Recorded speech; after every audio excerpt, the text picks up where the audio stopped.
Ол маған қоңырау шалса ғой. Авторы Сымбат Сұлтан, оқыған Анар Марсыны. Ол бөлек, ішінде сан ұлдың. Жаумаған ол кезде жауын мұңын. Ол маған қоңырау шалса ғой, сағындым. Мендегі махаббат жоқ балы, өмірдің онсыз жоқ түк мәні. Ол маған қоңырау шалса ғой, алар ем тұтқаны. Төр дайын қонатын бақыт әзір, сабылтып салмағам жатқа зіл. Ол маған қоңырау шалса ғой, тап қазір. Сөйлесер екеуміз не шын боп, ақыл көп болса да есім жоқ. Ол маған қоңырау шалса ғой, кешір деп. Біздегі сезімдер бір әлем, шынында ғашықпын мына мен.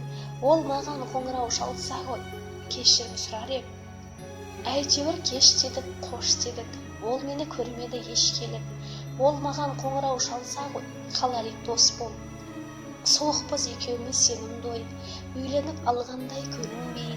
Ол маған қоңырау шалса егер, келісер едім ғой. Ал менде болмас ед басқа арман, түсінікті тілменен астарлау. Ол маған қоңырау шалса егер, ұялып қалар ем сасқаннан. Көңілсіз ойнаған көп күй бар, сағыныш онсыз да көп қинар. Ол маған қоңырау шалса ғой, әй бірақ батыл жетпейді.